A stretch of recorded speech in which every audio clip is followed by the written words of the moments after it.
tchotchkes, welcome back to The Beat. As you know, I am obsessed with the statistic that by 2030, 45% of women will be single and will probably remain single for the rest of their lives. There are a lot of reasons why this is happening, and I'm here to get into all of it. Welcome to Girls Gone Wild, where we tell women the truth because that is the only way that we are going to get out of this mess. Before we get into it, I need you to hit that like button, hit that subscribe button. Don't forget to click that notification bell so that you never miss a beat. Buckle up, tchotchkes. Let's get wild. Let's talk about when a guy likes you but doesn't like you enough. If he likes spending time with you and hanging out but he doesn't want to make it official, he likes you but he doesn't like you enough. If you run into each other here and there and you're always super flirty and you text for hours, talk for hours, maybe even hook up, but then he disappears after you don't hear from him, he likes you but he doesn't like you enough. If he tells you he really likes you but you guys are just hanging out right now, why change anything? He doesn't like labels. Then he likes you but he doesn't like you enough. If you have no idea how he feels about you, 1 week he seems super into you, then he disappears, you're not sure, you have no idea what's going on, then he probably likes you but he doesn't like you enough. Now at this point you might be thinking, this isn't fair, men are so confusing, why is it like this? The fact is, he's not intentionally trying to be deceptive. I'm sure he does think you're hot, he thinks you're cool, he enjoys hanging out with you. That can be true, and it can also be true that he just doesn't see you as being someone that he can be in a long-term relationship with. Two things can be true at the same time. He's not intentionally trying to hurt you. Just see a situation for what it is. If you have to ask, you usually already know the answer. This is right up there with the classic advice of he's just not that into you. And if he wanted to, he would. He likes you. He just doesn't like you enough. And nothing you do is going to change his mind. This advice can be tough to swallow, at least with he's just not that into you, and if he wanted to, he would. The guy is already kind of a ghost. But guys that like you, but just don't like you enough, don't always step away because he likes you. He thinks you're cute and you're fun. He likes flirting with you. The banter is bantering. The sex is sexing. He just doesn't like you enough to make you his girlfriend. And despite the fact that men are such simple creatures, women just can't seem to understand them. Maybe it's because as women, we have such a hard time conceiving that something could be so simple. We have a hard time understanding that simple does not equal stupid, and simple is not less than or worse than complex. So women have to make everything more complicated.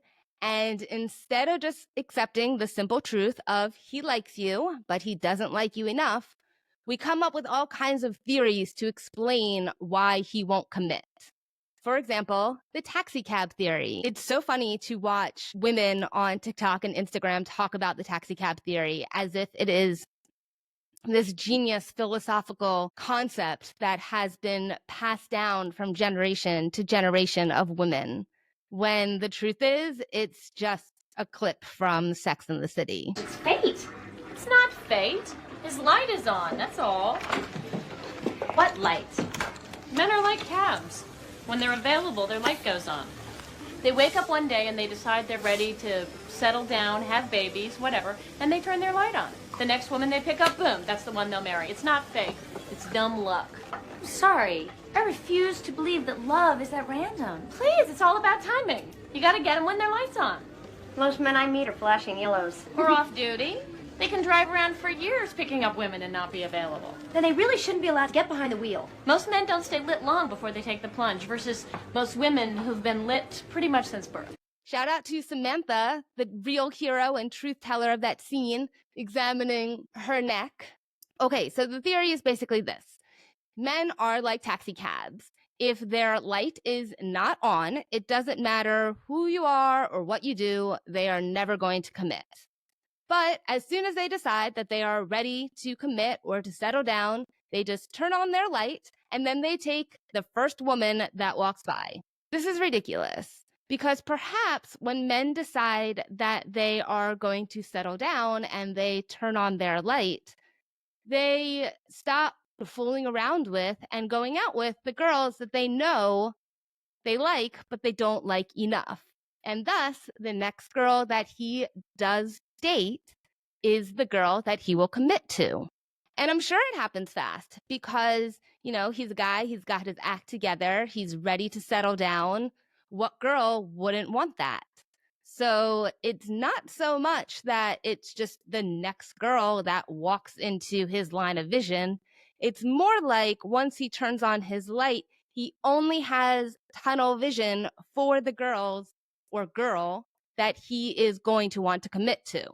But no, that would be giving men too much credit because they're simple, they're stupid. It must be that when they turn on their light, it's just whatever girl happens to wander into that space, that's the girl that he is going to marry. It's totally random. It's like she's at the supermarket and she's the 1 millionth customer and she walks through the door and all the bells and whistles go off. She's the winner. And I would be remiss if I didn't mention that the whole point of a taxi is to take you for a short ride. So if his light is on, wouldn't that mean that he's available to pick you up? But his intention is to also drop you off. But this is just a stupid theory from Sex and the City, which is pretty much full of stupid theories about men, so we're not going to think about it that much. The truth is simple, but it is not stupid. He likes you. He just doesn't like you enough. And because he is a secure man focused on his goals and responsibilities, nothing you say is going to distract him from his mission. Like women, they can be convinced. That's why men love bomb, because women can be swayed by their emotions to do what they know in their heart of hearts may not be the best decision, or may not be the smartest move, or may not be the best relationship to get into. Women get distracted by men. We can't help it. It's like something in our monkey brains that makes us like obsess about men. But men don't think like that. To him, it's simple. He likes you. He just doesn't like you enough. And as long as we are dispensing timeless advice, this quote never goes out of style. Men don't take the time to end things. They ignore you until you insist on a declaration of hate.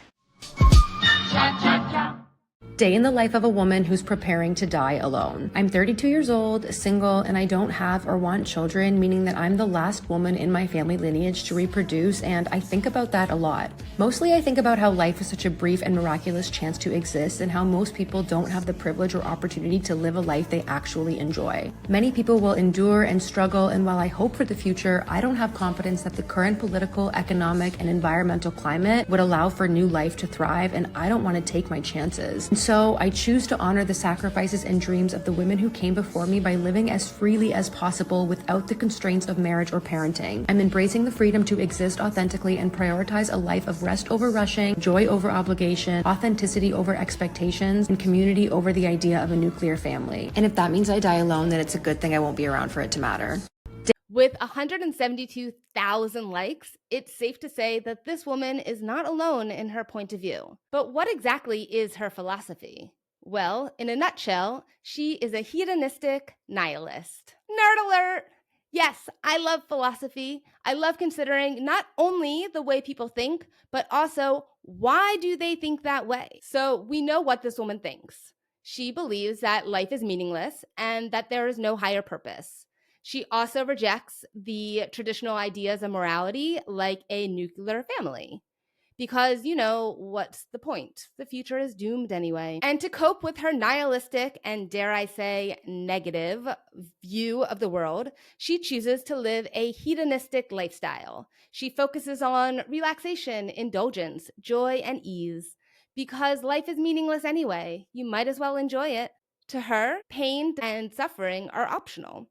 And she has decided to opt out. I don't pretend to know it all. Perhaps the nihilists have it right and life is meaningless after all. But one thing I can say with absolute certainty is that pain, discomfort, and suffering are part of being alive. You don't get to opt out. Okay, let's watch this video together because I have a lot more that I want to say about it. But this time, see if you can hear what I'm hearing. Nothing matters, so I choose pleasure. Textbook hedonistic nihilist. Day in the life of a woman who's preparing to die alone. I'm 32 years old, single, and I don't have or want children, meaning that I'm the last woman in my family lineage to reproduce, and I think about that a lot. She's talking about how she's the last woman in her family to reproduce, even though she's not reproducing. And she thinks about this a lot. but she still manages to get it wrong in her Instagram story.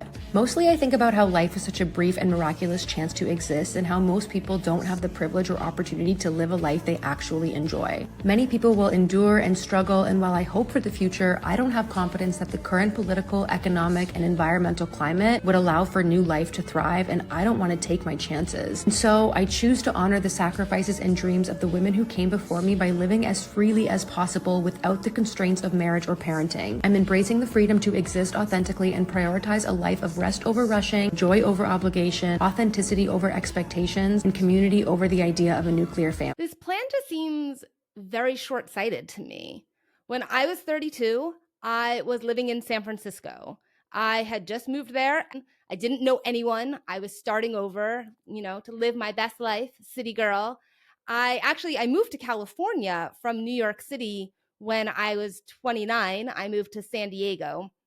I didn't know anyone either. Lived there for about 2 years before I moved up north, just trying to find my place, where I belonged, my people. When I was 32, I was dating Justin, but we were long distance. I met him like 30 days before I left San Diego. I gave my 30-day notice to my landlord that I'm moving to San Francisco, and then I went to a party where I met Justin.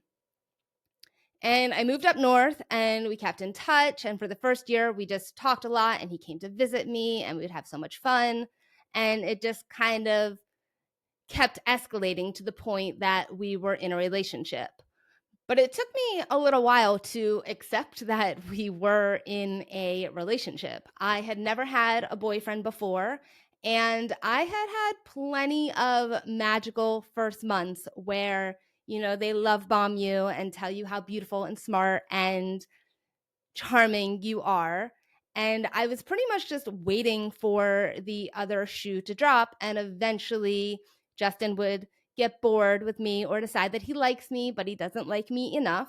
And I would move on with my single, flirty, and fabulous life in San Francisco. I was not thinking about forever with him, especially because he was like my first boyfriend ever. So the idea of thinking about forever with him was even more scary.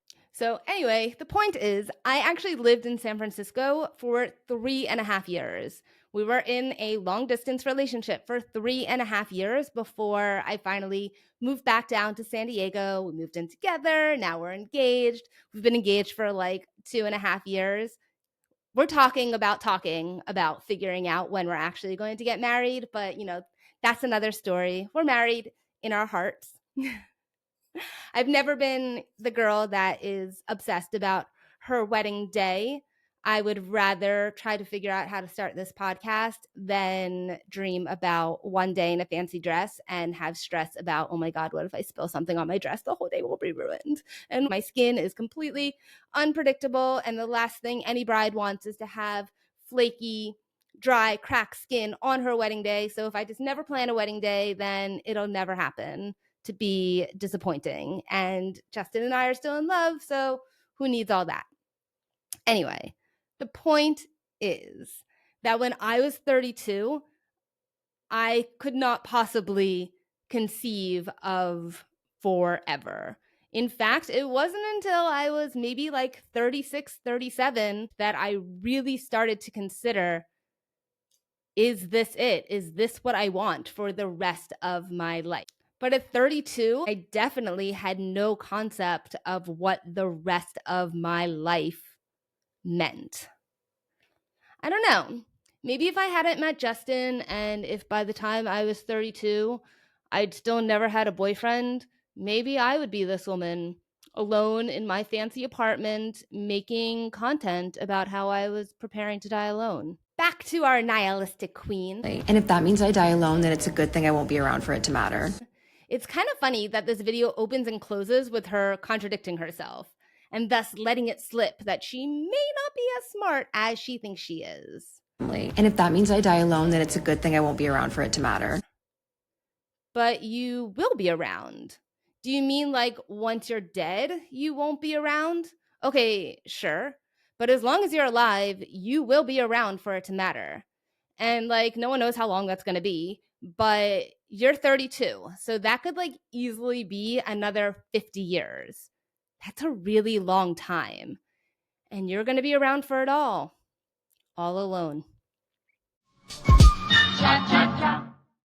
Okay, tchotchkes, before we go any further, I need you to like this video, subscribe to my channel, and don't forget to click that notification bell so that you never miss a beat. If you want to support my work further, the best way to do that is to head over to buymeacoffee.com/chachabeat. That's also where I'll be sharing some of my writing, including excerpts from my book, Let Me Out, I'm Stuck, a memoir with a cha-cha twist. If you can relate to what I say, then you are definitely going to want to check out what I write. Head to buymeacoffee.com/chachabeat for the latest.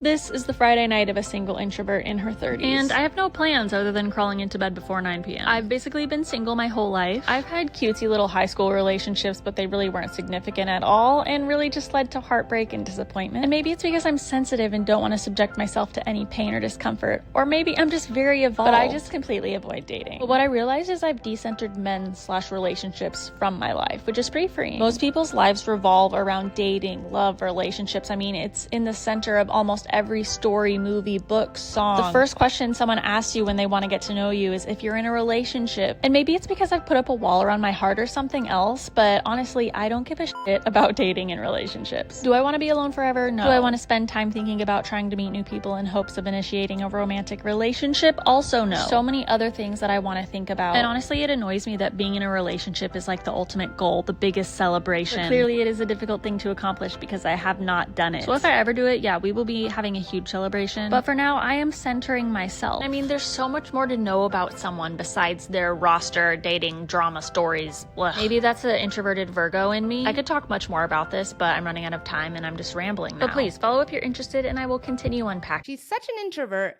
that she feels the need to record a little diary of her night to share to the internet for external validation.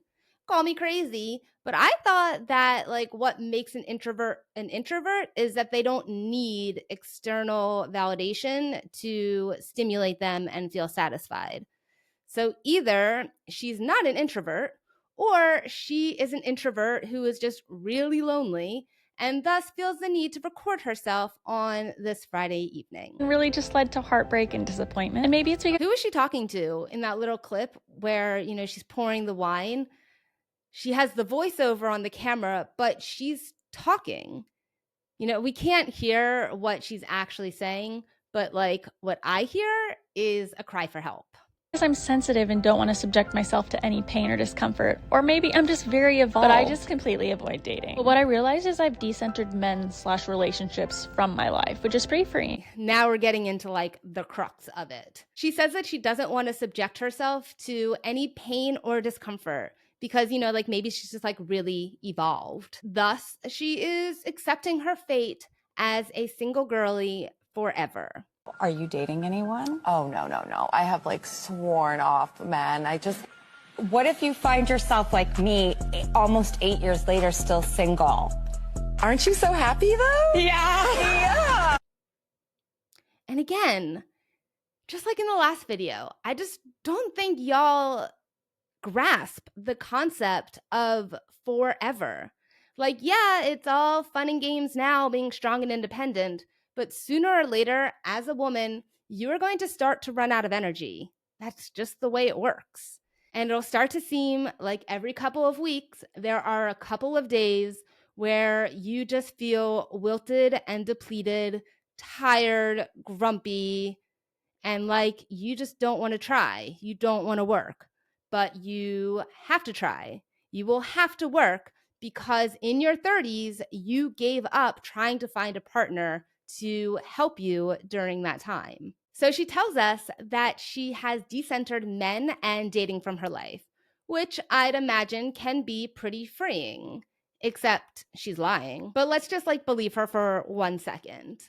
Okay, so she's decentered men, but all she's done is replace TikTok and the internet for men. So now, instead of focusing her Friday night around having an evening with her man, she's relying on all of us to be her partner and make her feel better as if we are in a relationship. Let's make dinner. Let's watch Netflix. Let's record myself doing all of these things, setting up the camera, then going back to the couch, then clicking on Netflix, and then pausing the show, going back to the camera, stopping the recording, and then maybe she watches the rest of the show. We don't even know. But she might just get distracted moving on to the next scene in her video because, recording yourself watching TV is like super cool. So many other things that I want to think about. And honestly, it annoys me that being in a relationship is like the ultimate goal, the biggest celebration. But clearly, it is a difficult thing to accomplish because I have not done it. So if I ever do it, yeah, we will be having a huge celebration. But for now, I am centering myself. I mean, there's so much more to know about someone besides their roster, dating, drama stories. Ugh. But she insists that she is decentering men. There are so many other things that she wants to talk about other than men and dating and relationships and rosters. Okay. Decenter men. Talk about something else. But talk about something else. All you're doing is making a video talking about how you are decentering men, which kind of means that men are still in the center. Yes, there is so much more to know about someone than their roster or dating drama stories.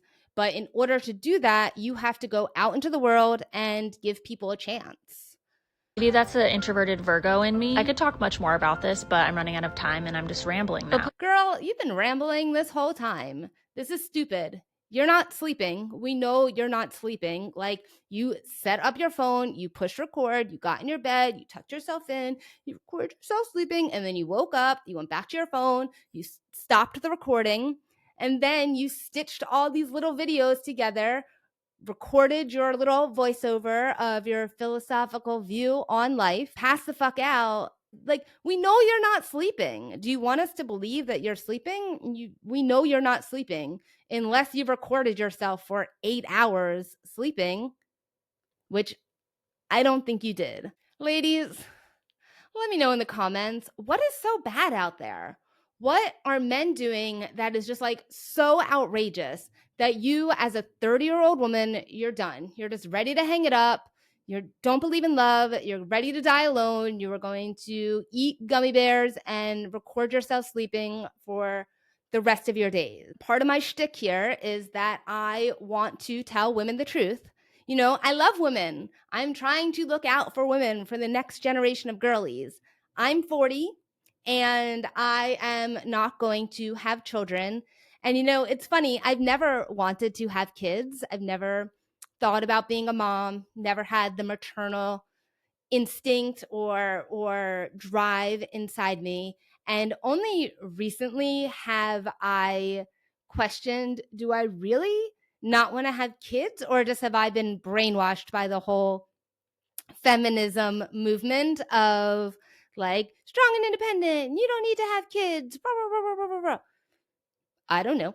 But either way, that ship has sailed. I'm 40, no kids, still don't want them, even if I don't actually know what's driving that decision. My point is that I'm not going to have children, which means I'm never going to have a daughter that I can pass down my wisdom to help her not be a single girly for the rest of her life, to explain to her how men work, that men are simple, that he likes you, he just doesn't like you enough. And so I'm here sharing this wisdom on the internet, where maybe instead of just 1 or 2 daughters of my own, I can share with thousands of people, thousands of women. I can help figure out how to not be single for the rest of their lives. So what happened? What is so bad? What makes men so undateable? Let me know in the comments. Don't be shy, but do be respectful. That's all for today, my beautiful tchotchkes. Like this video and subscribe to my channel. Don't forget to click that notification bell so you never miss a beat. And until next time, keep calm and cha-cha on. Cha-cha-cha.